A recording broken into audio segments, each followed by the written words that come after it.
तो हमारी इस मानवा की शुरुआत में मॉन्स्टर की डेड बॉडीज के ढेर से शुरू होती है, जो कि आसपास बिखरी पड़ी होती है और उनके सामने ही हमारा मेन प्रोटैगनिस्ट, जो कि इस स्टोरी का मेन कैरेक्टर होने वाला है, वो खड़ा होता है, जो कि एक ही चीज को लेकर बहुत ही ज्यादा टेंशन में होता है, क्योंकि इन मॉन्स्टर्स को मारने की वजह सिर्फ एक ही थी, क्योंकि इसे दुनिया को बचाना है और इसे अपने दोस्तों का बदला भी लेना है, क्योंकि इसके दोस्तों को एक मॉन्स्टर ने काफी ही ज्यादा बुरी मौत दी थी। और अगर उस मॉन्स्टर की बात की जाए तो वो इन पूरे मॉन्स्टर्स की क्वीन है, जो कि एकदम उसके सामने ही होती है। क्वीन उन सारे मॉन्स्टर्स पर राज करती है और सारे मॉन्स्टर उसके ऑर्डर्स को भी मानते हैं, यानी कि वो उन सब मॉन्स्टर्स की रानी है। और इसी ने ही हमारे मेन प्रोटैगनिस्ट के दोस्तों को भी मौत के घाट उतारा है, जिसका बदला अब मेन प्रोटैगनिस्ट इसी क्वीन से ही लेगा। लेकिन उसी फाइटिंग के बीच हमारे मेन प्रोटैगनिस्ट को बहुत सारी आवाजें सुनाई देती है, और वो आवाजें और किसी की नहीं बल्कि उसके मरे हुए दोस्तों की है, जो कि उसे स्पिरिचुअल वर्ल्ड से ही गाइड कर रहे होते हैं कि अब इस पूरी दुनिया को बचाने का जिम्मा उसी के ही कंधों पर है और वही आखिरी बचा है और वही दुनिया को बचा सकता है। जिसमें से सबसे पहले representative of the death star race के मास्टर होते हैं, जिनका नाम मूर होता है, और उनमें से दूसरे नंबर पर representative of the dragon race के मास्टर रियूबिन होते हैं। जितने भी हमारे मेन प्रोटैगनिस्ट के दोस्त होते हैं, सारे के सारे स्पिरिचुअल वर्ल्ड से ही उसे वार्न कर रहे होते हैं कि अगर वो इस क्वीन को नहीं हरा पाया तो बहुत ही बड़ी आफत आएगी, जिसके बाद इंसानियत का खात्मा भी होगा और इस गलती का जिम्मेदार हम सब लोगों को ही लोग ठहराएंगे। तो इसे जिस तरह भी और कैसे करके भी इस क्वीन को हराना ही होगा, क्योंकि अगर ये भी इसके हाथों मरा तो हम सब अपनी जान को खो भी बैठेंगे, लेकिन उसका कोई फायदा भी नहीं होगा। तीसरे नंबर पर बीस्ट रिप्रेजेंटेटिव के मास्टर तेहरान होते हैं और चौथे नंबर पर ड्वार्फ के रिप्रेजेंटेटिव, जिनका नाम डानविल होता है। तो उन दोनों को भी हमें दिखाया जाता है कि ये हमारे मेन प्रोटैगनिस्ट के दोस्त हैं, लेकिन अब ये नहीं रहे। तो फाइटिंग के बीच डीमन क्वीन जो होती है, वो अपनी पावर से एक बहुत ही बड़ा ब्लास्ट हमारे मेन प्रोटैगनिस्ट पर छोड़ती है, जिससे आसपास की चीजें तहस नहस हो जाती हैं और उसे लगता है कि वो मर चुका है। लेकिन उसको सरप्राइज करते हुए वो उसके पीछे आ जाता है और उसका एक हाथ काट डालता है, जिससे डीमन क्वीन गुस्सा हो जाती है और वो अपना एक पंजा सीधा उसके पेट पर मारती है, जिसे देख बाकी के दो और दोस्तों को हमें भी दिखाया जाता है, जिसमें से एक मिथिकल रेस का रिप्रेजेंटेटिव होता है और एक लॉन्ग ईयर्ड रेस यानी कि लंबे कानों वाली रेस की रिप्रेजेंटेटिव को भी हमें दिखाया जाता है, जो कि हमारे मेन प्रोटैगनिस्ट को पंजा खाते हुए देखकर उनकी जो होप होती है वो धीरे धीरे जाने ही वाली होती है कि हमारा मेन प्रोटैगनिस्ट उठकर क्वीन को गले से पकड़ लेता है और अपने सोर्ड से बस उसे ही मारने वाला होता है कि क्वीन भी अपनी पावर को एक्टिव कर लेती है, जिसके बाद दोनों की पावर्स आपस में क्लैश करके एक बहुत ही बड़ा शॉकवेव क्रिएट करती है। उसी शॉक के बाद हमें आखिरी रेस की रिप्रेजेंटेटिव यानी कि फेरी रेस की रिप्रेजेंटेटिव को दिखाया जाता है, जो कि शायद से हमारे मेन प्रोटैगनिस्ट की लवर है और उसे भी इसी क्वीन ने ही मारा है। और हौसला अफजाई करते हुए वो हमारे मेन प्रोटैगनिस्ट को हिम्मत ना हारने का बोलती है, क्योंकि उन सब में से वही सिर्फ आखिरी ही बचा है। लेकिन उस आखिरी अटैक के बाद हमें सिर्फ क्वीन ही नजर आती है, जो कि पैरों पर खड़ी होती है। हमारा मेन प्रोटैगनिस्ट जमीन पर पड़ा होता है, जिसे देख अब वो मुस्कुराने लगती है, क्योंकि उसे लगता है कि वो मर गया है। लेकिन उसे सरप्राइज करते हुए वो अपने हाथ से आखिरी बार अपनी पावर से एक अटैक करता है, जो कि सीधा क्वीन के छाती के आर पार हो जाता है। और उस आखिरी अटैक के बाद उसे अपने पैरों पर भी खड़े होने में काफी ही ज्यादा दिक्कत हो रही होती है और वो अपनी फेट को एक्सेप्ट कर लेता है कि अब वो मरने वाला है और उसकी आंखें भी धीरे धीरे बंद होती जाती हैं। लेकिन मरते मरते वो अपने दोस्तों से वादा करता है कि वो दोबारा जरूर मिलेंगे, चाहे वो जिस एरा में भी हो, जिस साल हो, किसी और दुनिया में भी हो, लेकिन वो दोबारा जरूर मिलेंगे, लेकिन अगर किस्मत चाहे तो। और वो अपनी इंट्रोडक्शन भी करते हुए हमें बताता है कि मेरा नाम आर्डन है और हम जैसे लोगों का नाम नहीं, लेकिन अगर वो नाम रखे तो वो एक दूसरे को जरूर हंटर्स ही बुलाएंगे, जो कि अपनी जान पर खेलकर लोगों को बचाते हैं। और इसी से ही हंटर्स की एरा शुरू होती है, यानी कि आर्डन और उसके दोस्त जो है वो हजारों साल पुराने हंटर्स हैं। और उन्हीं दोस्तों में से हमारा आर्डन दोबारा रीइंकार्नेट होके मॉडर्न जमाने जापान में पैदा होता है, यानी कि एक 1000 ईयर ओल्ड हंटर्स एक नए जमाने में रीइंकार्नेट होकर आया है और उसका एक्सपीरियंस लेवल तो इस जमाने के हंटर से ज्यादा है। तो अब हम देखेंगे कि एक हजारों साल पुराना हंटर क्या इस नए मॉडर्न एरा में एडजस्ट कर पाएगा या नहीं, और उसे कैसा लगेगा कि 1000 साल के बाद हंटर्स कैसे दिखते हैं और उनकी स्ट्रेंथ कितनी होती है। अगला सीन मॉडर्न एरा जापान पर जब हमारा सीन पड़ता है तो वहाँ पर एक बंदे को हमें दिखाया जाता है, जो कि किसी किरीतानी शो नामी बंदे को बार बार आवाज देकर उसको जगाने की कोशिश करता है, क्योंकि वो किसी सोच में गुमा होता है। और उसे जगाने के बाद वही किरीतानी शो उससे माफी मांगता है कि दोबारा इस तरह नहीं होगा। लेकिन उसके जगाने का सिर्फ एक ही मकसद था, क्योंकि बैटल खत्म हो गई है और उनको दोबारा काम पर लग जाना चाहिए। तो वही किरीतानी शो नन अदर हमारा मेन प्रोटैगनिस्ट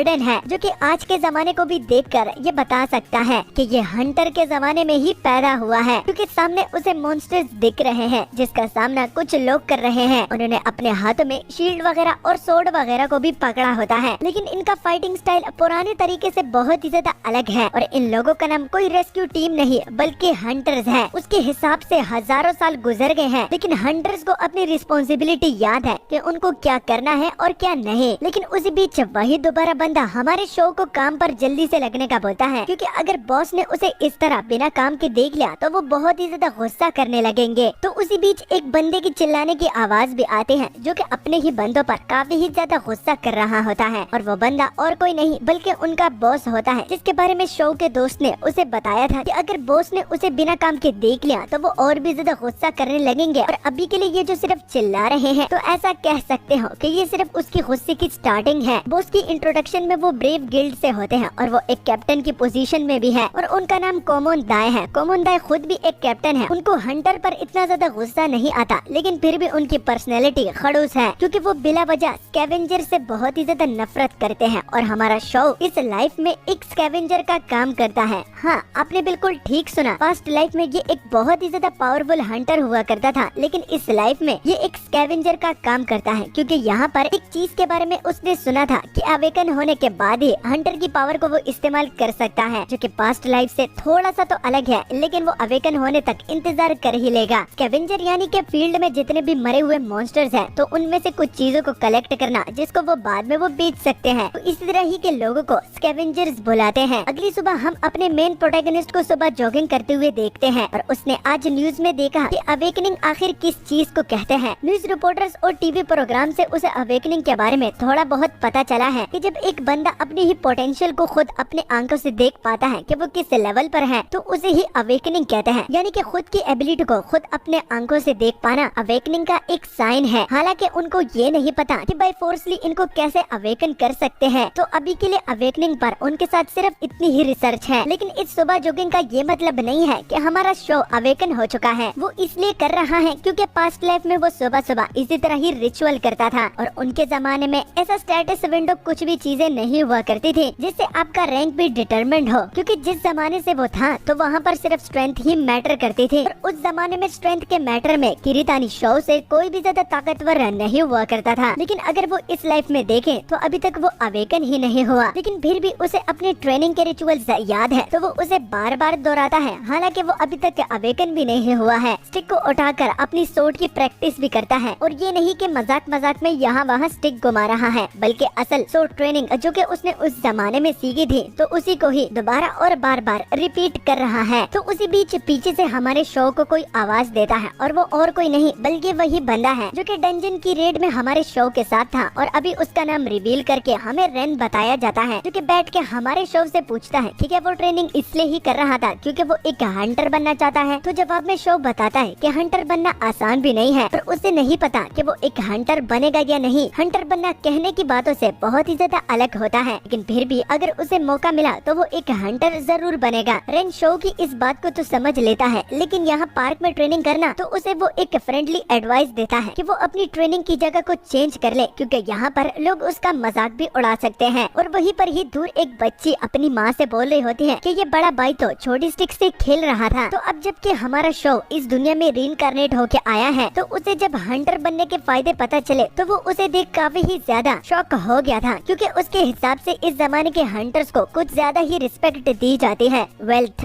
फेम और इतना ज्यादा ट्रेजर, लोगों की अटेंशन, मर्द और औरत दोनों की इनकम जो कि ईयरली 1 बिलियन वॉन भी हो सकती है। तो ये एक आम बंदे के लिए उसकी ड्रीम जॉब है, क्योंकि उसके जमाने में हंटर्स को लोग किराए पर और प्रोटेक्शन के लिए लेते थे, लेकिन यहाँ पर तो वो इतने ज्यादा फेमस है जैसे कि एक रॉयल्टी। तो रेन शो की बात को सुनकर कहता है कि उसे हंटर बनने से कोई भी नहीं रोक सकता। अगर उसे किसी चीज को प्रोटेक्ट करना हो जो कि उसके बहुत ही ज्यादा करीब हो तो उसे टेंशन नहीं लेनी चाहिए। और वो इस टॉपिक को डिसमिस भी करते हैं, क्योंकि इस टॉपिक पर उन लोगों ने कुछ ज्यादा ही बातें कर ली। अभी के लिए कंसर्न की बात ये होती है कि कल वो किस जगह पर रेड के लिए जाएंगे, और रेन उम्मीद करता है कि वो किसी खतरनाक जगह पर रेड करने के लिए ना जाए, क्योंकि अभी के लिए उनकी टीम बहुत ही ज्यादा वीक है और वो खतरनाक डंजन्स को हैंडल नहीं कर सकते। तो अगली सुबह उनको अपने बॉस जो कि एक हंटर है उनसे पता चलता है कि वो एक लैबिरिंथ जा रहे हैं जिसका नाम रे मारा है। तो रे मारा का नाम सुनकर सब लोगों के पैरों तले जमीन खिसक जाती है, क्योंकि रे मारा कोई आम लैबिरिंथ नहीं है। उन्होंने सुना कि हाल ही में ही एक टीम वहाँ पर गई थी, लेकिन वो बहुत जल्द वापस आ गई और उसके पीछे का रीजन ये है कि उस टीम ने अपने बहुत सारे बंदों को खो दिया था और उनको काफी ज्यादा कैजुअलिटीज फेस करनी पड़ी। तो इसलिए स्कैवेंजर टीम एहतजाज करते हैं कि वहाँ पर ना जाया जाए, क्योंकि उनकी टीम वीक है और वो अभी अभी डी रैंक की बनी है और जिस लैबिरिंथ में वो जाने का प्लान बना रहे हैं तो सी रैंक के हंटर्स की टीम को भी उसको हैंडल करना बहुत ही ज्यादा मुश्किल होता है। तो इतनी सारी बातों को सुनकर उनका जो बॉस होता है वो गुस्से में उन लोगों को बोलता है कि तुम तो सिर्फ स्कैवेंजर हो, तुम लोग अपने आप को हंटर के साथ कंपेयर बिल्कुल भी मत करो और ये तो बिल्कुल भी मत बोलो कि मैं तुम्हारे डिसीजन को सीरियसली लूंगा, क्योंकि फाइट तो सिर्फ हंटर्स को ही करना पड़ती है और तुम लोग तो हमारे पीछे छिपे होते हो। लेकिन फिर भी मैं तुम लोगों को रोकूंगा नहीं, क्योंकि इस हंटर की इंडस्ट्री में सबसे ज्यादा वैल्यूएबल चीज ट्रस्ट होती है। बॉस से हमें पता चलता है कि इस इंडस्ट्री में जो भी ट्रस्ट को तोड़ता है तो उसको बाद में कोई भी हायर नहीं करता, क्योंकि स्कैवेंजर टीम एक कॉन्ट्रैक्ट करती है और वो भी हंटर्स के साथ, वो टीम बना के इस तरह ही डंजन्स को क्लियर करेंगे, लेकिन रिवॉर्ड उनको स्प्लिट करना होगा। तो फाइटिंग हंटर करते हैं और स्कैवेंजर चीजों को उठाते हैं। तो अगर कॉन्ट्रैक्ट के खत्म होने से पहले एक बंदा रिजाइन दे दे तो उसको बाद में कोई भी हायर नहीं करता। हालांकि अगर वो अपने मुंह को भी बंद रखे फिर भी रूमर फैल सकते हैं, क्योंकि कोई भी बात आज तक छिपी नहीं है और ये इस बात को कहकर मुस्कुराता भी है, यानी कि जरूर अगर कोई भी रिजाइन देने की कोशिश करेगा तो वो रूमर्स को जरूर फैलाएगा। तो इसलिए उनका बॉस कहता है कि जो भी रिजाइन देना चाहता है तो वो इस कॉन्ट्रैक्ट पर साइन कर सकता है। तो सबसे पहले हमारा किरीतानी शो मेन प्रोटैगनिस्ट साइन करता है, जिसे देख बॉस गुस्सा हो जाता है, क्योंकि बॉस की नजरों में सबसे ज्यादा निकम्मा वही है जो कि हर बात में अपनी टांग अड़ाता है। उसे डांटते हुए देखकर पीछे रेन कहता है कि मैं पार्टिसिपेट जरूर करूंगा, क्योंकि वो अपने दोस्त को इस तरह अपने सामने बॉस से डांट खाते हुए नहीं देख सकता। बाकी के स्कैवेंजर टीम भी रेन की बात सुनकर एग्रीड हो जाते हैं, लेकिन रियल रीजन ये नहीं होता, क्योंकि उन्हें रूमर्स से बहुत ज्यादा डर लगता है, क्योंकि बाद में उन लोगों को जॉब भी नहीं मिल सकती। अगर वो इस मर्तबा इस लैबिरिंथ को अवॉइड कर ले तो सबके सब तैयार हो जाते हैं, जो कि देख उनका खड़ूस बॉस मुस्कुराता है और मन ही मन में कहता है कि ये लोग तो बहुत ही ज्यादा बेवकूफ हैं। अगर इन लोगों को मानना ही था तो इतना ज्यादा एक्टिंग करने की क्या जरूरत थी। और जाते हुए उनका बॉस कहता है कि वो अगली सुबह निकलेंगे, तो सब चीजों को पैकअप करके प्रिपेयर रखना। इसी तरह ही अगला सीन हमारे अगले दिन पर पड़ता है, जहाँ पर हमारी पूरी टीम उस लैबिरिंथ के सामने खड़ी होती है और बहुत सारे हंटर्स भी घबराए होते हैं, क्योंकि उन्हें भी इस रेड पर नहीं जाना था, लेकिन बॉस की जबरदस्ती से वो सब लोग जा रहे हैं। और स्कैवेंजर्स तो पहले से ही डरे थे और हंटर्स भी अब डर रहे हैं, लेकिन फिर भी उनका खड़ूस बॉस सब लोगों को उनके रोल्स बताकर अंदर डिपार्ट करने का बोलता है। और रेन पीछे हमारे शो को कहता है कि चलो चलते हैं, हमारे अंदर जाने का टाइम आ गया है। लेकिन अंदर इंटर करने से पहले शो अपने मन ही मन में कहता है कि वो उम्मीद करेगा कि उसने अपने पैर पर कुल्हाड़ी नहीं मारी, वो भी इस डिसीजन को लेकर, क्योंकि मामला एक्सप्रेशन और स्ट्रेंथ हम तीनों चीजों में ही लैक कर रहे हैं। क्योंकि सी रैंक के डंजन में डी रैंक की टीम जा रही है, जो कि सुन कोई भी हैरान हो जाए, लेकिन अब कर ही क्या सकते हैं।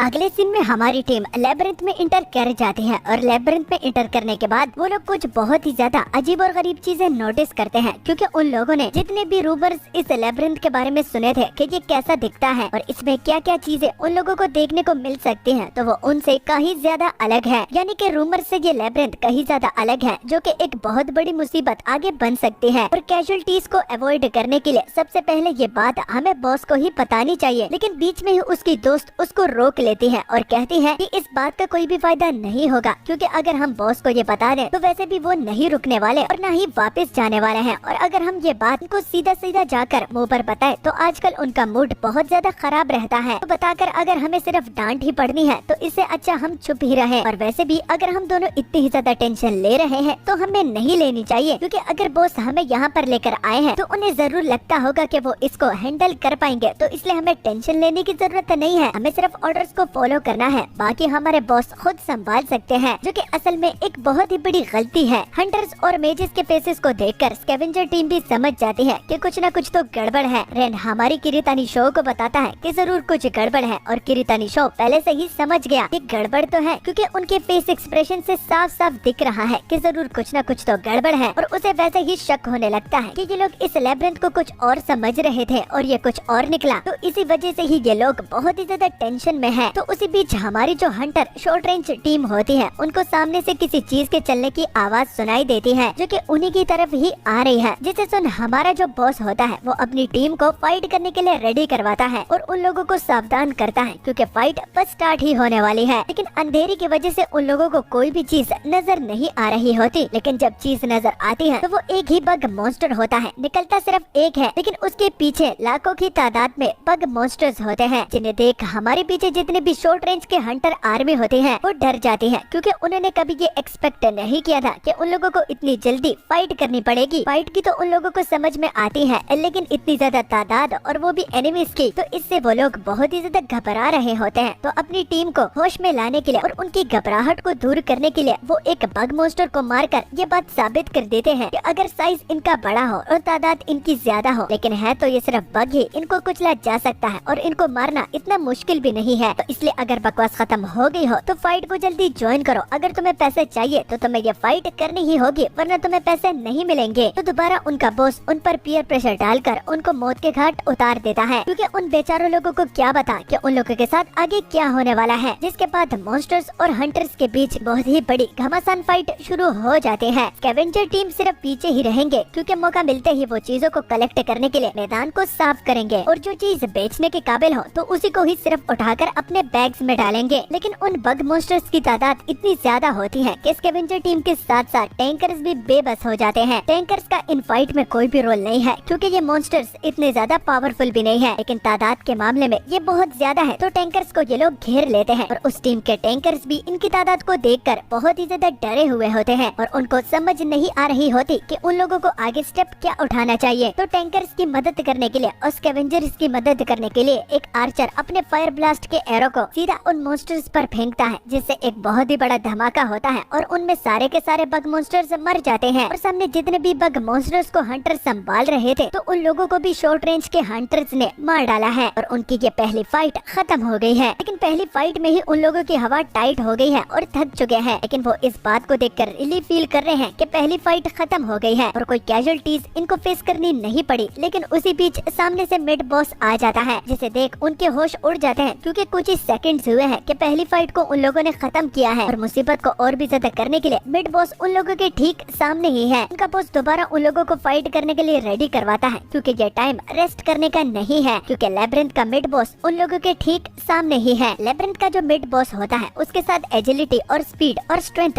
तीनों है और वो साइज में भी बहुत ज्यादा बड़ा होता है। तो तीन लोग उस मिड बॉस पर अटैक करने के लिए आगे बढ़ते हैं, लेकिन उसके एक ही अटैक से वो तीनों बेकार हो जाते हैं और उसकी स्पीड, एजिलिटी और स्ट्रेंथ और साइज को देखकर पीछे जितने भी शॉर्ट रेंज के हंटर्स होते हैं उन लोगों को अब इस मिड बॉस को हैंडल करने में काफी ही ज्यादा दिक्कत हो रही होती है। तो वो बैकअप को बुलाते हैं। बैकअप हमारे मैजिशियंस होते हैं जो कि अपनी फॉर्मेशन को रेडी करते हुए उन लोगों को साइड पर हटने का बोलते हैं और अगले ही पल वो उस पर अटैक कर देते हैं, जो कि सीधा जाकर उस मिड बॉस को लगते हैं। इतने ज्यादा फायर ब्लास्ट मिड बॉस को लगते हैं कि वो अपना दम तोड़ देता है और वो नीचे गिर जाता है, जिसे देख उन लोगों को लगता है कि ये मर चुका है। और उन्हीं में से ही एक बंदा कहता है कि अगर वो लोग स्कैवेंजर्स के आने तक वेट करेंगे तो बहुत टाइम वेस्ट हो सकता है और यहाँ पर टाइम वेस्ट नहीं किया जा सकता। तो जल्दी से जो भी चीज वैल्यूएबल दिखती है उसे उठा लाओ और उस चीजों को एक जगह पर इकट्ठा करो। तो उन्हीं शॉर्ट रेंज के हंटर में से एक बंदा जल्दी जाकर उसके टेल को टारगेट करता है और इससे एक वैल्यूएबल चीज को अलग करना चाहता है, लेकिन उसकी स्किन बहुत ही ज्यादा हार्ड होती है जिस पर वो बार बार अटैक करता है, लेकिन कुछ हो ही नहीं रहा होता। लेकिन उसी बीच उसके पैरों तले जमीन खिसक जाती है। जब उसे पता चलता है कि मॉन्स्टर मरा नहीं बल्कि थोड़े टाइम के लिए बेहोश हुआ है और अब वो उठ चुका है और अब उसे समझ में नहीं आ रहा कि अब उसे आगे क्या करना चाहिए। तो तब तक वो कुछ करने के बारे में सोच सके तो वो मॉन्स्टर अपनी पॉइजन ब्रेथ उस पर फेंक देती है, जिससे वो बंदा पिघल जाता है, जो कि देख बाकी के जितने भी हंटर्स होते हैं वो भी डर के मारे भाग जाते हैं, क्योंकि उन्होंने ये नहीं सुना था कि एक पॉइजन ब्रेथ वाले मॉन्स्टर के साथ भी उन लोगों का पाला पड़ सकता है। क्योंकि यहाँ पर वो 3 डिसएडवांटेज में है। एक, अगर आप पर पॉइजन सिलाइवा गिर जाता है तो आप पिघल जाते हैं। दूसरा, अगर छोटा सा कतरा भी आपको टच कर जाता है तो आप उसकी वजह से भी मर सकते हैं। और तीसरा, पॉइजन की वजह से काफी ही ज्यादा पॉइजन वेपर्स यहाँ आसपास हवा में है, तो अगर सांस लेंगे तो हम बेहोश भी हो सकते हैं और बाद में मर भी सकते हैं। इसी 3 रीजंस की वजह से सब लोग उससे पीछे हट जाते हैं, क्योंकि उन्होंने ये कभी भी एक्सपेक्ट नहीं किया था कि ये मामला इतना ज्यादा जल्दी सेंसिटिव हो सकता है। और अब उनको इतना ज्यादा स्ट्रगल करते हुए देखकर हमारा मेन प्रोटैगनिस्ट किरीतानी शो समझ जाता है और उसको ये बात कंफर्म भी हो जाती है कि इन लोगों को जरा सा भी पता नहीं था कि ये डंजन इनकी एक्सपेक्टेशन को क्रॉस करने वाली है। तो अपनी टीम को इस तरह बिखरते हुए देखकर और इतने ज्यादा हल्ले गुल्ले को देखकर कैप्टन उन लोगों को अपनी फीलिंग्स पर कंट्रोल करने के लिए बोलता है, क्योंकि अगर वो घबरा गए और डर गए तो कभी भी इस लेब्रिंथ से बाहर नहीं जा सकते। तो अब मामले को खुद सॉर्ट आउट करने के लिए कैप्टन जल्दी से और स्पीड से उस मिड बॉस की ओर बढ़ता है और इतनी तेजी से उसका सर काट डालता है कि उस मिड बॉस को भी पता नहीं चलता कि कब कहां और कैसे उसका सिर कट गया। अपने कैप्टन को देखकर वो घबराते हुए उनकी तारीफ करते हैं क्योंकि उन्हें पता है कि उनकी जान सिर्फ अभी के लिए ही बच गई है, आगे और भी खतरे हैं और वो इंजर्ड को सबसे पहले हील करना चाहते हैं। और अब जबकि मामला थम गया है तो वो लूट भी कर सकते हैं, लेकिन मामले को और भी ज्यादा बिगाड़ने के लिए एक और मॉन्स्टर उसके कुछ ही सेकंड्स के बाद आ जाता है, जिसे देख अब सारे के सारे लोग घबरा जाते हैं क्योंकि वो मॉन्स्टर और कोई नहीं बल्कि लेब्रिंथ का बॉस होता है, फाइनल बॉस, जिसका नाम रे मारा है। और इसी रे मारा की वजह से इस लेब्रिंथ का नाम भी लेब्रिंथ ऑफ रे मारा है, जो कि एक उड़ता हुआ पक्षी है। अब फाइनल बॉस को देखने के बाद दोबारा वो सोल्जर्स अपने कैप्टन से पूछते हैं कि अब क्या किया जाए। कैप्टन के साथ और कोई चारा नहीं होता तो दोबारा फॉर्मेशन को क्रिएट करने का बोलता है और फाइट के लिए रेडी होने का भी बोलता है। लेकिन फाइट शुरू करने से पहले ही रे मारा अपने कुछ पंखों को नीचे गिराता है, जिसे देख कैप्टन जल्दी से उन लोगों को बोलता है कि एंटीडोट अपने अंदर इंजेक्ट करो, क्योंकि अगर ये फेदर तुमको थोड़ा सा भी छू ले तो तुम मेंटली डिस्टर्ब हो सकते हो और तुम अपने होश में भी नहीं होगे और तुम्हारा बॉडी पर कंट्रोल नहीं होगा। लेकिन तब तक वो ये बात कर पाए तो बहुत सारे बंदे उस फेदर से इफेक्ट हो जाते हैं, जिसके बाद हल्ला गुल्ला मच जाता है और आसपास बहुत सारी चीखें होती हैं, जिसे देख कैप्टन बोलता है कि ये लेब्रिंथ सी लेवल का तो नहीं हो सकता। हमारा किरीतानी शो सामने के नजारे को देखकर रेन से बोलता है कि एटलीस्ट हम स्कैवेंजर को भी अपने साथ ले जाना चाहिए। तो टॉप प्रायोरिटी अब यहाँ से एस्केप करने की है, क्योंकि मामला अब हंटर्स के हाथों से भी निकल चुका है और हमें जल्दी से यहाँ से निकल जाना चाहिए। लेकिन जब वो ये बात रेन को बोलता है तो रेन कहता है कि क्यों, आखिर हम क्यों यहाँ से चले जाएं? शो का जवाब ऑब्वियस होता है, क्योंकि यहाँ से एस्केप करना है। लेकिन एक नजर जब रेन पर पड़ती है तो वो भी इस चीज से करप्ट हो चुका है। अब ये पता नहीं कि फेदर से है, लेकिन वो यहाँ आसपास की चीजों को बेचने का बोलता है, क्योंकि यहाँ आसपास जितनी भी चीजें पड़ी हुई है तो वो काफी हाई प्राइस में वो इसे बेच सकता है। और वो एक एक चीज को देखकर उनका अमाउंट भी पहले से ही प्लान करता है कि कितने में किस चीज को बेचा जाए, जिसे देख शो अब उसे समझाता है कि ये तुम्हारी सिर्फ हेलुसिनेशन है, तुम्हें ये पंख नजर नहीं आ रहे क्या? अगर तुम अंदर जाओगे तो तुम भी करप्ट हो जाओगे। लेकिन फिर भी वो उसकी बात को नहीं मानता और एक एक चीज को उठाने का जब ठान लेता है तो हमारा शो उसे रोक कर कहता है कि नहीं, तुम आगे नहीं जाओगे। लेकिन अपने आप को छुड़ाते हुए सोर्ड को निकाल कर वो हमारे शो पर अटैक करता है, जिससे थोड़ा सा शो तो घायल हो जाता है, लेकिन वो मरा नहीं होता। और अब हमें उसके रियल इंटेंशंस के बारे में पता चलता है कि आखिर रेन ऐसा क्यों कर रहा है। रेन की छोटी सिस्टर है जो कि बहुत ज्यादा बीमार है और उसकी ट्रीटमेंट के लिए बहुत ज्यादा पैसे चाहिए। और रेन का पहले से ही ये सपना था कि वो अपनी सिस्टर के साथ एक हैप्पी लाइफ गुजारना चाहता है, जिसके लिए उसे एक हंटर तो बनना होगा अगर उन लोगों को ऐश वाली जिंदगी गुजारनी है। लेकिन किस्मत ने रेन के लिए कुछ और ही चीज चुनी थी और वो स्कैवेंजर बन गया। तो इतने ज्यादा डेस्परेट सिचुएशन में वो इन चीजों का ही उठाने का प्लान बना रहा था। और वो शो से भी बोलता है कि अगर तुम्हें यहाँ से दफा होना है तो तुम हो सकते हो, लेकिन मुझे अकेला छोड़ो, क्योंकि मुझे अपनी सिस्टर की ट्रीटमेंट का अमाउंट भी जमा करना है। तो रेन की बात को सुनकर शो ने उसकी सोर्ड को जो पकड़ा होता है वो छोड़ देता है, क्योंकि वो उसके सैडनेस को समझ सकता है, क्योंकि उसने भी इस तरह की चीजें एक्सपीरियंस की हुई है अपने पास्ट लाइफ में। जिसके बाद रेन भी अपने होश में आ जाता है और वो हमारे शो से माफी मांगता है। शो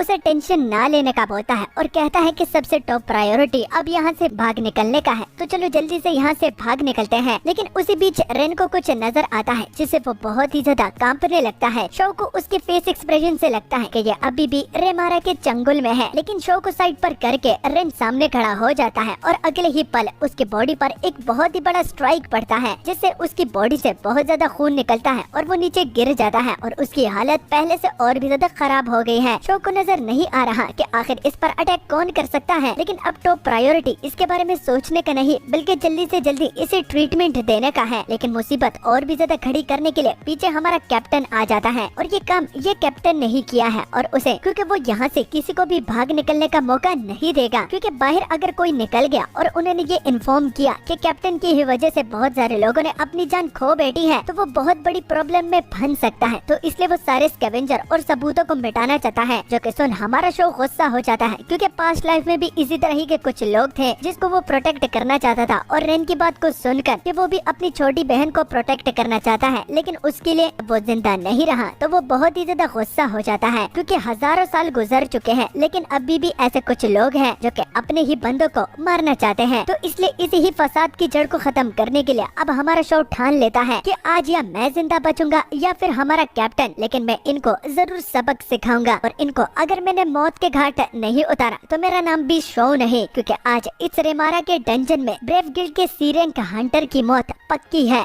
तो उसी दौरान हमारा सीन थोड़ा सा पास्ट में चला जाता है, जहाँ पर जब हमारे कैप्टन को पता चला कि उसकी वजह से बहुत सारे लोग मर गए हैं और अगर कोई भी बाहर चला गया और इन्फो दे दी तो मेरा तो नाम बदनाम हो जाएगा और एक मैं जेल जाऊंगा और ऊपर से मुझे कर्ज भी चुकाना होगा, जो कि एक बहुत ही बड़ी प्रॉब्लम है। तो इसी को ही लेकर अब वो प्लान सोचता है कि आखिर वो इस चीज को कैसे अवॉइड करे। तो उसी एंड टाइम पर उसके दिमाग में एक आइडिया पॉपअप हो जाता है। आइडिया नहीं बल्कि उसकी गलतफहमी है। कैप्टन को लगा कि ये सारी गलती उसकी है, लेकिन स्कैवेंजर टीम पर एक नजर डालते हैं वो सारा का सारा ब्लेम अब स्कैवेंजर टीम पर डाल देती है, क्योंकि कैप्टन को खुद पर काफी ज्यादा गर्व है और वो कहता है कि कभी भी वो गलत डिसीजन नहीं लेता। अगर यहाँ पर कोई गलत है तो वो स्कैवेंजर टीम है, उसी की ही वजह से हमारी हंटर की टीम्स आज मर गई हैं और उनकी मरने की वजह ये स्कैवेंजर टीम है, क्योंकि इन्हीं लोगों की वजह से हमारी मूवमेंट काफी ही ज्यादा स्लो हो गई। तो इसलिए इसका बदला तो अब मैं जरूर लूंगा, क्योंकि अपने लोगों को इस तरह मरते हुए देखकर वो भी सिर्फ इस बचे कुछ स्कैवेंजर टीम की वजह से, तो मैं तो उनकी मौत का बदला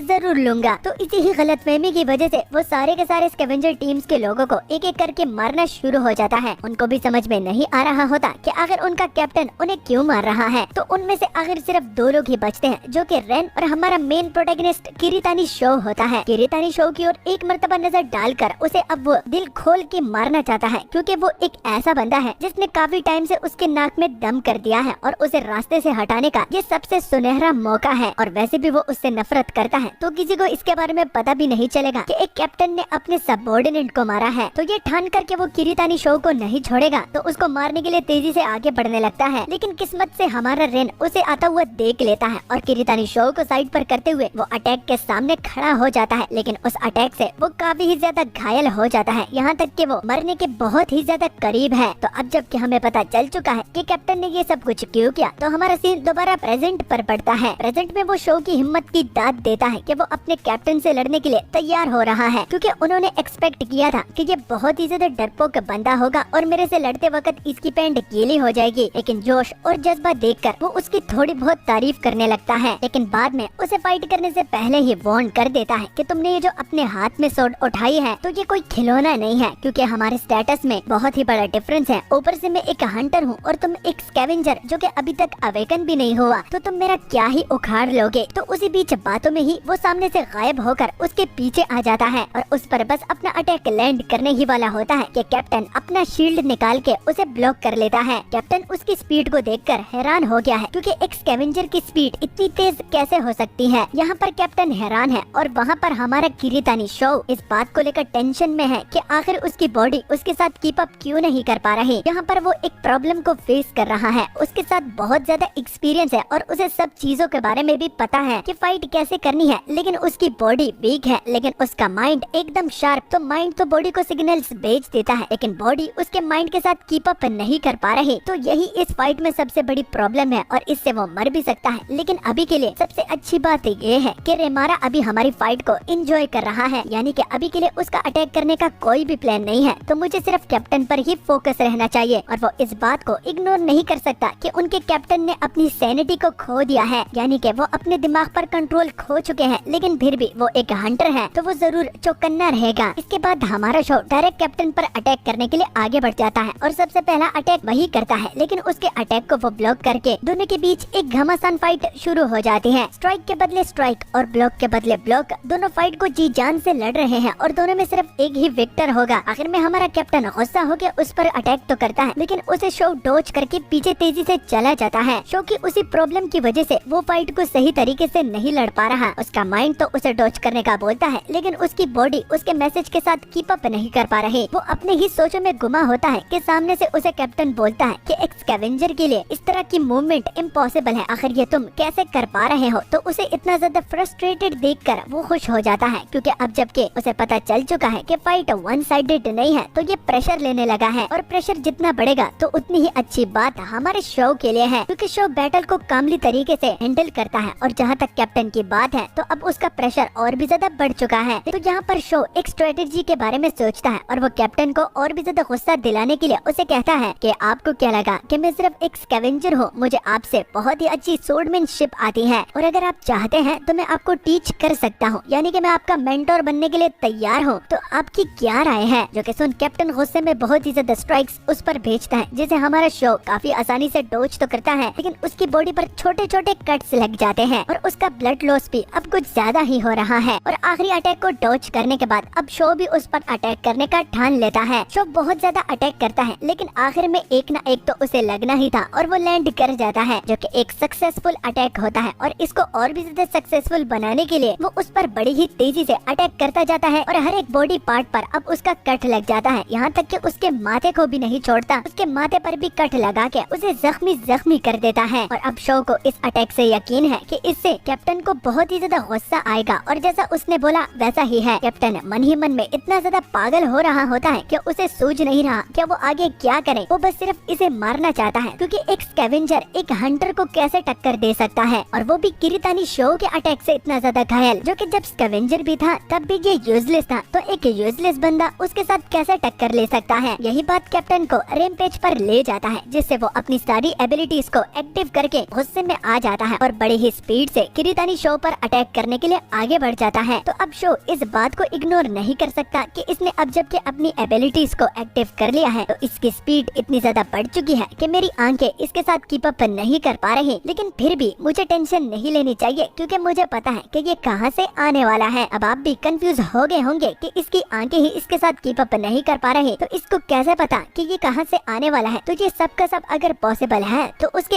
एक्सपीरियंस लेवल से है, क्योंकि जैसा कि वो 1000 ईयर ओल्ड हंटर है तो उसे बैटल के बारे में बहुत सब कुछ पता है, जो कि आम इंसान को नहीं पता। तो वो आंखें बंद करके ये बता सकता है कि इसका अटैक कहां से आने वाला है, उसे कैसे डॉज करना है और उसे कैसे काउंटर करना है। अपनी आंखों को बंद करके वो आसपास के एटमॉस्फेयर और जगह को फील करने की कोशिश करता है। जब वो सोर्ड उसके बहुत ज्यादा करीब आ जाती है तो उसे भी पता चल जाता है कि टारगेट रेंज में है, तो उसके अटैक को बड़ी ही कूल अंदाज के साथ डॉज करके वो कैप्टन के अटैक को काउंटर कर देता है। और उसका अटैक जब पड़ता है तो उसकी सोर्ड ही टूट जाती है। कैप्टन अपनी सोर्ड को टूटता हुआ देखकर हैरान होता है कि तब तक शो उसके पैर को ही काट डालता है। अब कैप्टन उसके सामने बेबस है, क्योंकि एक तो उसकी सोर्ड टूट गई और एक उसने अपना एक पाँव खो दिया, तो अब वो इस फाइट को आगे कंटिन्यू नहीं कर पाएगा। खुद को बेबस पाकर और इस तरह की सिचुएशन में पाकर वो अपनी सैनिटी को दोबारा रिगेन कर लेता है, यानी कि उस फेदर का इम्पैक्ट उसके दिमाग से हट चुका है। और अब वो नजारे को देखकर शो से बोलता है कि तुम्हें इसका भरपाया करना होगा, तुम इसके बदले जरूर मरोगे। तो उसे देख उसे पता चल जाता है कि इसने अपनी सैनिटी को दोबारा रिगेन कर लिया है, लेकिन फिर भी वो इसे जाने नहीं दे सकता, क्योंकि आज तक इसने बहुत ही ज्यादा बुरे काम किए हैं, अपने बंदों को मरवाया, इसी की ही गलती वजह से पूरी टीम वाइप आउट हो गई। ये फिर भी मौत को डिजर्व करता है, क्योंकि इस तरह के सिनिस्टर पीपल को दुनिया में नहीं रहना चाहिए। अब बकवास पे बकवास हमारा कैप्टन करता जाता है, जिसको चुप करवाने के लिए शो अपना सोर्ड उठाता है और उसे कहता है कि बकवास बंद करो और अब मरो। ये कहकर वो उसका सर उसके धड़ से अलग कर देता है और कैप्टन की मौत उसी डंजन में अपने ही सबऑर्डिनेट के साथ हो जाती है। उसे मार के जब हमारा शो आसपास के मंजर पर एक नजर डालता है तो एनाइलेशन वो काफी सालों के बाद देख रहा है, क्योंकि उसके पास्ट लाइफ में एक ऐसा टाइम भी आया था कि कोई भी नहीं बचा था, सिर्फ वो ही एक वाहिद हंटर था जो कि क्वीन के साथ लड़ रहा था। तो इस तरह के मंजर को दोबारा देखकर वो काफी ही ज्यादा एक्साइटेड हो रहा है, लेकिन उसकी एक्साइटमेंट थोड़ी देर के लिए होती है, क्योंकि उसकी बॉडी में कुछ अजीब फील उसे हो रहा है, मानो कि मैजिक हो, लेकिन वो ये कंफर्म करके नहीं बता सकता कि मैजिक उसकी बॉडी से आ रहा है या फिर उसने ये जो सोर्ड पकड़ी है इससे। लेकिन क्या एक सोर्ड से मैजिक को फील कर पाना क्या एक अवेकनिंग साबित हो सकता है? तो पलक झपकते ही बहुत सारी पावर उसकी बॉडी से निकलती है और सिस्टम पर भी मैसेज आना शुरू हो जाते हैं कि तुम लेवल अप कर चुके हो। और सामने उसकी एक स्क्रीन होती है, जिसे देख अब वो समझ जाता है कि उसकी अवेकनिंग वाकई में हो गई है। कंफर्म करवाने के लिए जब वो अपने स्टेटस विंडो को खोलता है तो वहाँ पर एग्जीक्यूशनर लिखा होता है, जो कि उसके साथ पहले नहीं थी। ये एबिलिटी उसको नई नई मिली है और इस स्टेटस विंडो से ही उसे पता चली है, लेकिन उसे यकीन नहीं आ रहा कि वो वाकई में एक हंटर अब बन सकता है। लेकिन उसके कुछ सेकंड्स बाद ही वो बहुत ही ज्यादा उदास हो जाता है, क्योंकि रेन मर चुके हैं। वो इस बात से उदास है कि जो बंदा वाकई में एक हंटर बनना चाहता था और उसे लगता था कि वो बन जाएगा, तो उसने अपनी जान खो बैठी है, वो भी सिर्फ उसको प्रोटेक्ट करने के लिए। तो जो लोग वाकई में हंटर बनना चाहते थे तो वो सारे के सारे मर गए, लेकिन वो जिसे पता नहीं था कि वो हंटर बनेगा या नहीं, और उसे अपनी लाइफ के बारे में भी नहीं पता था कि इस लाइफ को कैसे जीना है और कैसे हैंडल करना है, यहाँ पर क्या अलाउ है और क्या नहीं। तो उसे दोबारा हंटर बनने का मौका मिला, जो कि काफी ही ज्यादा दुख की बात है, क्योंकि उसे खुद पर यकीन नहीं था कि वो इस मर्तबा हंटर बन पाएगा। तो पीछे से अब रेमारा बहुत ही ज्यादा चिल्लाने लगता है, जिसे सुन शो उसे बोलता है कि सब्र रखो, अब तुम्हें भी मारने की बारी आ रही है। अवेकनिंग के बाद उसे कुछ पॉइंट्स मिले थे, जिसमें से वो एक पॉइंट अपने मैजिक को देता है और उसका मैजिक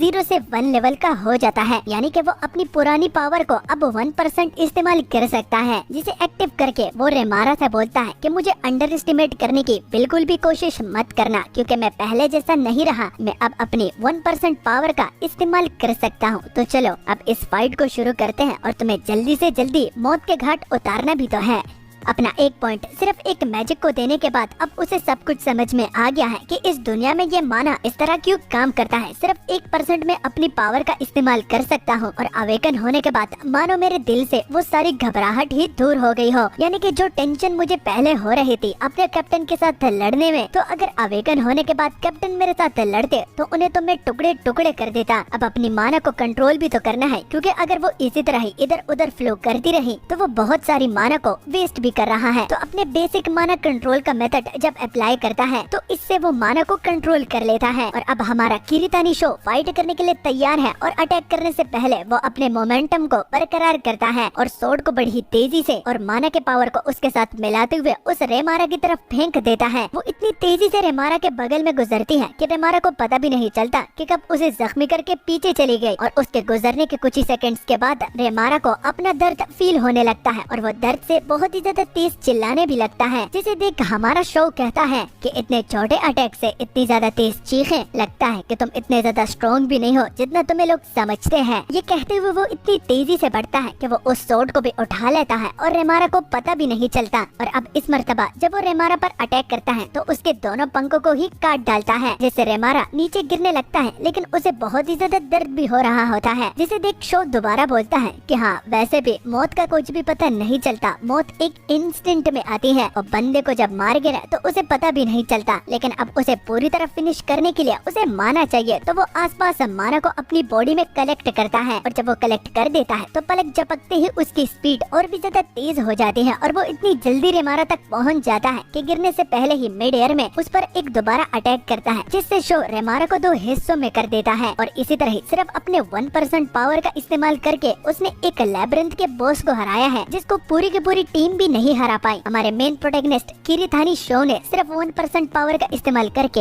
एक लैब्रिंथ रेमारा बॉस को हराया है। लैब्रिंथ को फिनिश करने के बाद बहुत सारी कैजुअलिटीज ब्रेव गिल्ड के सी रैंकर कैप्टन को उठानी पड़ी, इतनी के वो खुद भी जिंदा नहीं बचे, और अब बहुत सारी पावर को हमारा शो इस्तेमाल कर चुका है, जिसकी वजह से वो भी बेहोश हो जाता है। बेहोश होते ही उसे अपना पास्ट याद आ जाता है कि जब वो अपनी पास्ट लाइफ में क्वीन के साथ लड़ने में आसपास की रेसेस के साथ एक अलायंस बनाया था, तो सारी की सारी रेसेस हमारी मदद करने के लिए तैयार हो गई, क्योंकि न सिर्फ हम बल्कि क्वीन सबको मारना चाहती थी, और उनकी आर्मीज भी कम नहीं बल्कि बहुत बहुत ज्यादा थी, जो कि हम पहली मर्तबा ही देख रहे थे। तो कैजुअलिटीज को अवॉइड करने के लिए हम सब के सब ने एक अलायंस क्रिएट कर ली, और साथ में ही क्वीन का मुकाबला करने के लिए एक दूसरे की भरपूर मदद भी की। लेकिन आखिर में जब हमने विक्ट्री पा ली तो हम में से कोई भी नहीं बचा था। अब अपने ख्वाब में ही वो दोबारा क्वीन को देखता है। क्वीन को देखकर वो घबरा जाता है, क्योंकि उसे याद है कि लास्ट टाइम वो अपने साथ उसे भी मार दिया था, तो अब ये जिंदा क्यों है। क्वीन उसे बताती है कि आर्डन, तुम कितने ज्यादा बेवकूफ हो, तुम्हें क्या लगा कि मुझे हराना इतना ज्यादा आसान है, ऐसे तो तुम्हारे दोस्त नहीं मरे। आर्डन अपनी लवर जो कि फेरी रेसेस की रिप्रेजेंटेटिव है उसे यहाँ से दूर जाने का बोलता है, लेकिन उसके सरप्राइज के लिए वो आर्डन के कब्जे में आ चुकी है। आर्डन उसके फेस को देखकर समझ जाता है कि ये अब क्वीन के कब्जे में है, और क्वीन उसी की ही लवर के बॉडी से उसे कहती है कि भागो, कहाँ भागो, बच निकलने का कोई भी रास्ता नहीं है। आर्डन, ये तुमने खुद ही खतरा मोल लिया था, और तुम्हारी ये फेट ही थी जिसमें तुम्हारा हारना लिखा हुआ था, तो अब भागने का कोई भी फायदा नहीं है, क्योंकि चॉइसेस हैव कॉन्सिक्वेंसेस। तुम कदम रखने से पहले बिल्कुल भी नहीं सोचते, ये तुम्हारी सबसे बड़ी गलती है, इसी की वजह से तुम अपनी लाइफ को खो बैठे। लेकिन अगर तुम नेक्स्ट लाइफ में भी जिंदा होगे और तुम चॉइसेस बिना सोचे समझे लोगे, तो तुम्हें उसके भी कॉन्सिक्वेंसेस को फेस करना सीखना होगा, क्योंकि तुम्हारी किस्मत तुम्हारे किरदार पर ही निर्भर होती है। तुम जो करते हो उसके बारे में तुम्हें हजार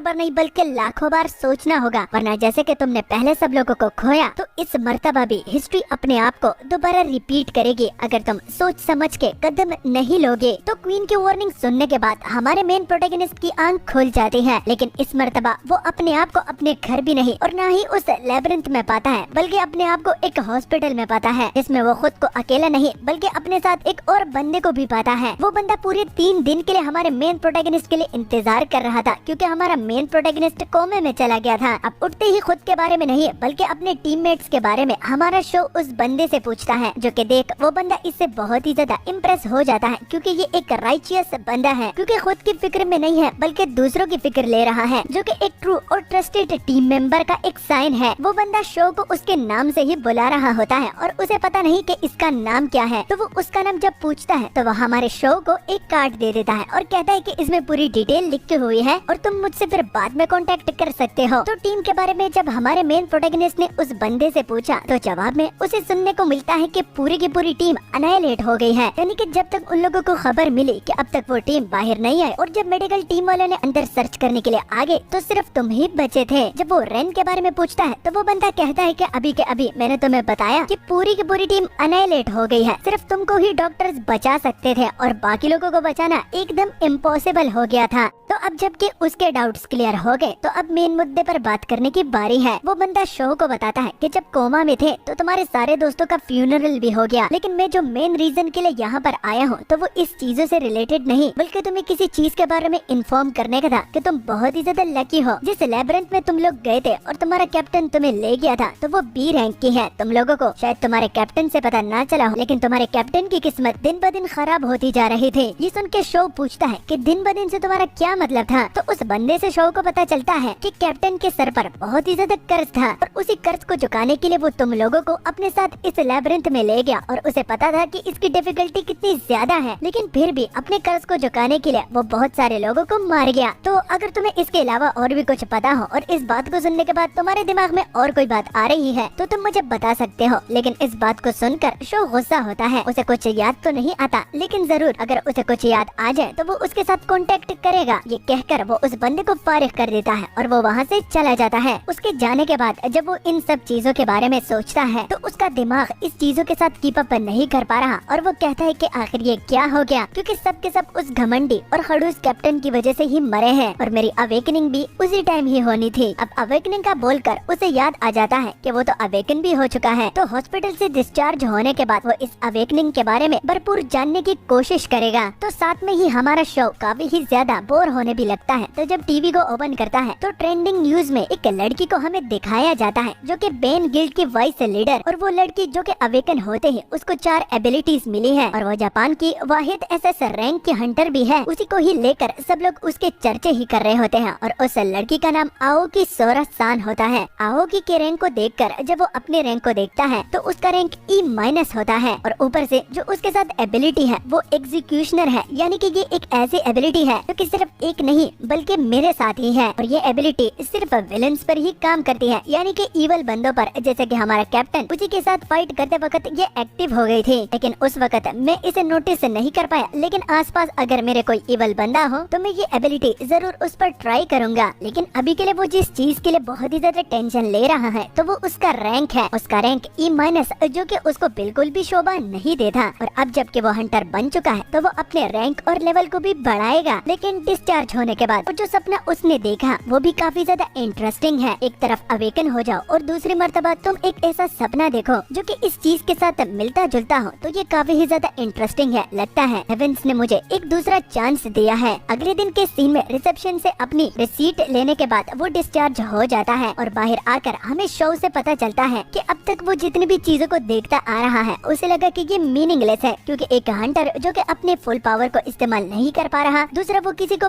प्रोटेक्ट भी नहीं कर पा रहा, और तीसरा अपने पास्ट लाइफ में वो अपने दोस्तों को भी प्रोटेक्ट नहीं कर पाया। तो ये अब तक मैं इन सब चीजों को मीनिंगलेस समझता आ रहा था, लेकिन अब जबकि मैं अवेकन हो गया हूँ और अब जबकि मैंने एक ऐसा सपना देख लिया है जो कि अवेकनिंग के वक्त ही मुझे देखने को मिला, तो मुझे लगता है कि दोनों का आपस में कोई ना कोई कनेक्शन तो है। हेवेंस ने मुझे दूसरा चांस दिया है, तो इसलिए मैं इस चांस को बिल्कुल भी नहीं गवाऊंगा। और शायद हेवेंस ने मुझे ये चांस इसलिए दिया है क्योंकि जो गलतियाँ मैंने पास्ट में की है वो गलतियाँ मैं इस मर्तबा ना करूँ, इसलिए मुझे दोबारा मौका मिला है। लेकिन अभी के लिए मैं पहले के मुकाबले में बहुत ज्यादा वीक हूँ, तो इसलिए मैं यहाँ पर इस डंजन के लिए आया हूँ। तो हमारा शो अपने आप को लेवल अप करना चाहता है और अपने आप को पावरफुल भी बनाना चाहता है, क्योंकि वो पास्ट की गलतियों को दोबारा नहीं दोहराना चाहता। क्योंकि क्वीन ने उसे सपने में ही बताया था कि अगर तुम गलती करोगे तो हिस्ट्री दोबारा अपने आप को रिपीट करेगी। और बाकी मेन कैरेक्टर से हमारा शो बहुत ही ज्यादा अलग है, क्योंकि जब भी किसी स्टोरी के एक मेन प्रोटैगनिस्ट को डंजन में एंटर करना होता है तो वो सबसे पहले पूछता है एसोसिएशन से, उसकी इजाजत लेता है। लेकिन यहाँ पर तो खुद की ही मनमानी हमारा शो कर रहा है। और इस स्टोरी में सबसे इंटरेस्टिंग पार्ट मुझे ये लगा कि ये स्टोरी बाकियों की तरह धीरे नहीं है, क्योंकि कुछ ही चैप्टर्स में हमें बहुत सारा एक्शन देखने को मिला है। डायरेक्ट मेन पॉइंट पर यहाँ पर बात हो रही है, जो कि बहुत ही ज्यादा बेटर है। तो बिना किसी को बताए और बिना किसी से पूछे वो उस डंजन में इंटर कर जाता है, और वो एक नेचुरल टाइप डंजन होता है जिसमें पेड़ पौधों से बाद में बहुत सारे मॉन्स्टर्स भी निकल कर आते हैं, एक दो नहीं बल्कि बहुत हजारों की तादाद में। और उन्हें देखकर हमारा शो बोलता है कि अभी के लिए अगर मैं ज्यादा कुछ तो नहीं कर सकता, लेकिन मैं एक चीज जरूर कर सकता हूँ, वो खुद को लेवल अप करना है। और लेवल अप करने के बाद मैं सबसे टॉप पे चढ़ूंगा और सब लोगों को पछाड़ दूंगा। और सब लोगों को पछाड़ने के बाद मैं अपना एक गिल्ड बनाऊंगा, और उस गिल्ड को बनाने के बाद मेरे पास्ट की जितनी भी मिस्टेक्स हैं उनको मैं अवॉइड करने की और खत्म करने की पूरी कोशिश करूंगा। लेकिन इस मर्तबा अकेले नहीं, क्योंकि पास्ट लाइफ में मैं सब कुछ अकेला करता आ रहा हूँ। इस लाइफ में मैं अपने साथ दोस्तों को भी अपने साथ ले जाऊंगा, वो भी हर जगह पर।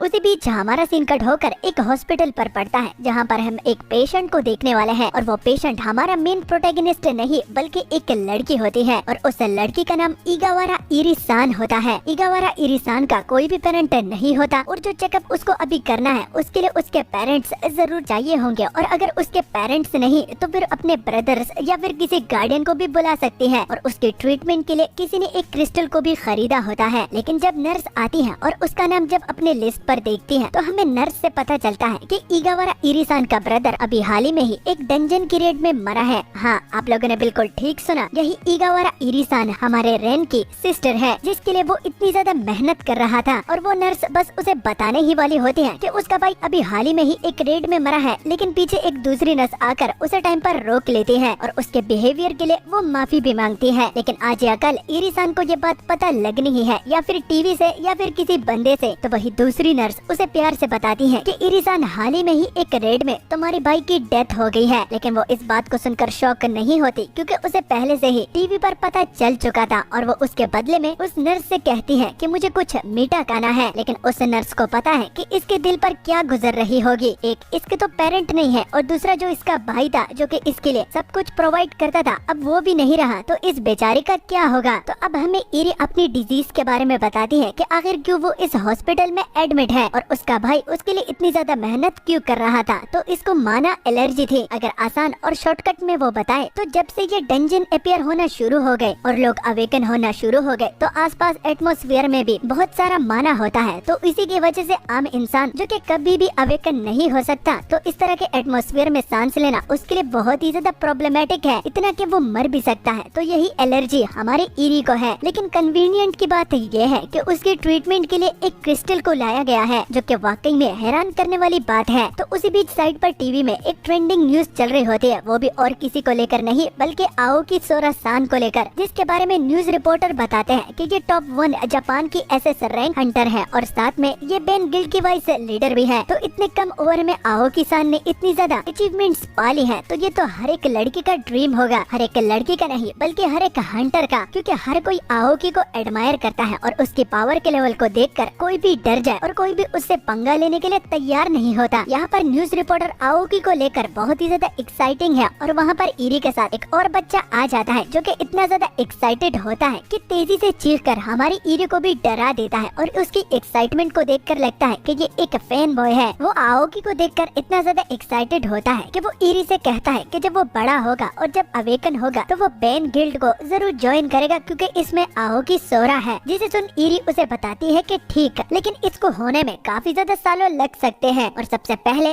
तुम्हें तंदुरुस्त रहना होगा और यहाँ से डिस्चार्ज होके तुम्हें अपना ख्याल रखना है अगर तुम्हें बैन गिल्ड को ज्वाइन करना हो तो। ये सुनकर वो लड़का इस बात के साथ तो एग्रीड हो जाता है, लेकिन वो इरी के राय को भी जानना चाहता है कि उसे आओकी कैसे लगती है क्योंकि वो काफी ही ज्यादा कूल है। वो जब अवेकन हुई तो पूरी जापान में सिर्फ वाहिद एक ऐसी अवेकनर जिसके साथ अवेकन होते ही 4 एबिलिटीज हो, क्योंकि ये सबसे खास और सबसे रेयर केस है क्योंकि पूरी जापान में कोई भी ऐसा अवेकनर नहीं है जिसके साथ अवेकन होते ही 4 एबिलिटीज आ जाए। तो इरी जवाब में बोलती है कि हाँ, उसे भी आओकी बहुत ज्यादा पसंद है क्योंकि उन दोनों की एज सेम है। जिसके बाद वो लड़का और इरी बहुत देर तक बातें करते हैं तो उसकी माँ आकर उसे साइड पर बिठा लेती है और वो इरी से भी माफी मांगती है अगर उसने परेशान किया हो तो। लेकिन इरी जवाब में बोलती है कि आपको टेंशन लेने की जरूरत नहीं है, इसने मुझे कुछ भी नहीं कहा। फिर उसके बाद वो अपने लिए एक कोल्ड ड्रिंक खरीदने के लिए जाती है, लेकिन कोल्ड ड्रिंक खरीदते ही वो आओकी के बारे में बात करने लगते हैं कि आओकी जो कि मेरी ही एज की है लेकिन वो जापान की टॉप 1 हंटर है। जहाँ तक मेरी बात की जाए तो उसने बहुत कुछ अचीव कर लिया है, वो तो लोगों की मदद करती है, लेकिन मैं जो कि आओकी की एज की हूँ, मैं अपने आप को ही नहीं प्रोटेक्ट कर पा रही तो मैं लोगों को क्या प्रोटेक्ट कर पाऊंगी। और इरी को लगता है कि वो एक बर्डन है क्योंकि एक तो इसी ही बीमारी की वजह से उसके पेरेंट्स की डेथ हो गई थी और बाद में अब उसके ब्रदर जो कि उसके सब कुछ थे, उसका ख्याल रखते थे, वो भी उसी की वजह से मरे हैं, जिसके बारे में सोचकर वो रोने लग जाती है। लेकिन उसी दौरान मिजुहारा आ जाती है, वही नर्स जो कि इरी को दोबारा शांत करके बोलती है कि तुम्हें रोना बिल्कुल भी सूट नहीं करता और तुम्हारे ब्रदर भी सेम सोचते होंगे, तुम जल्दी से ठीक हो जाओ और अपने भाई के लिए खुश रहो, वो भी यही चाहते होंगे। और मुझे लगता है कि जाने से पहले तुम्हारे भाई ने जरूर तुम्हारे लिए एक प्रेजेंट को भी तैयार रखा होगा जो कि तुम ठीक होने के बाद ढूंढ सकती हो। ये सुन के उसे थोड़ा बहुत रिलीफ फील होता है और उसे अच्छा लगता है कि कोई तो है जो कि उसकी परवाह कर रहा है। लेकिन उसी दौरान मिजुहारा को कुछ अजीब चीज आसमान में नजर आती है। उसे और कोई चीज नहीं बल्कि एक मून नजर आता है। अब सुबह का टाइम है लेकिन इतना साफ मून कैसे दिख रहा है, तो उसी को ही एक्सप्लेन करते हुए पीछे बहुत ही ज्यादा हल्ला गुल्ला मच जाता है और एक बंदा मिजुहारा को आवाज देता है कि मिजुहारा वहाँ पर क्या कर रही हो, जल्दी से वहाँ से हटो क्योंकि वो एक फ्लड मून है। जो कि सुन आसपास तो कोई भी मॉन्स्टर नहीं है। मिजुहारा इसी को ही लेकर कंफ्यूज हो जाती है, लेकिन ये वक्त सोचने का नहीं है। वो बंदा उसे बिल्डिंग बी में जाने का बोलता है, लेकिन उसी एंड टाइम पर एक मॉन्स्टर जो कि सामने की दीवार को तोड़ के एकदम तोड़ के इरी के सामने खड़ा हो जाता है, जिसे देख पीछे मिजुहारा इरी को वहाँ से हटने का बोलती है, लेकिन डर के मारे उसके तो पाँव एक ही जगह पर फ्रीज हो गए हैं। इरी खुद भी यहाँ से भागना चाहती है क्योंकि वो मॉन्स्टर बहुत ही ज्यादा खतरनाक दिख रहा है, लेकिन डर के मारे उसके पैर हिल ही नहीं रहे। तो अब वो क्या करे और उसके पैर धड़ धड़ कांपने भी लगते हैं। तो तुरंत ही पीछे मिजुहारा इरी को कस के पकड़कर उस मॉन्स्टर के अटैक के लैंड करने से पहले ही बचा लेती है, क्योंकि अब वो दोनों उस मॉन्स्टर के सबसे ज्यादा करीब है। तो उन दोनों में से एक को किसी को तो टाइम बाय करना होगा और एसोसिएशन वाले भी आने वाले हैं क्योंकि उनको खबर मिल गई होगी कि एक फ्लड शुरू हो गया है। तो जब तक हंटर एसोसिएशन वाले नहीं आते तो मैं तुम्हारे लिए थोड़ा सा वक्त बचाती हूँ, तो यहाँ से भाग निकलो। लेकिन इरी अपने आप को छुड़ाते हुए मिजुहारा को धक्का दे देती है, जिससे मिजुहारा बच तो जाती है, लेकिन इरी नीचे गिरने लगती है और साथ में वो मॉन्स्टर भी उसे पकड़ने वाला होता है। मिजुहारा ये देखकर कि इरी अपने आप को सेक्रीफाइस कर रही है तो वो चिल्लाने लगती है, लेकिन वो बंदा उसे शांत करवाता है क्योंकि अब कोई फायदा नहीं है। इरी अपने आखिरी लम्हों में बोलती है कि अगर मेरे साथ भी पावर होती तो क्या मैं भी किसी की मदद कर पाती, क्या मुझे पावर मिलने से कुछ चीज चेंज हो जाती, क्योंकि मैं भी इस तरह की फीलिंग को फील करना चाहती हूँ जिस तरह आओकी करती है। यहाँ पर वो आखिरी लम्हों में है, लेकिन उसे क्या पता कि पीछे एक हीरो आ रहा है, वो हमारा और कोई नहीं बल्कि किरीतानी शो होता है। शो के आते ही कुछ ही सेकंड्स में वो मॉन्स्टर टुकड़े टुकड़े हो जाता है और किरीतानी शो ये देखकर हैरान है कि जैसे भाई है उसी तरह ही बहन है। लोगों को बचाने के लिए अपनी जान खो बैठते हैं, लेकिन ये नहीं सोचते कि पीछे लोगों का क्या होगा। और क्या मैं ठीक बोल रहा हूँ कि तुम ही ईगावारा इरिसान हो? अगर हो तो मेरा नाम शो है और मैं तुम्हारे एक ब्रदर को रिप्रेजेंट करने के लिए आया हूँ। मैं तुम्हारे ब्रदर का एक बेनिफेक्टर हूँ। अगर आसान अल्फाजों में बताऊँ तो तुम्हारे ब्रदर को रिप्रेजेंट करने के लिए मैं यहाँ पर आया हूँ, तो क्या तुम ठीक हो?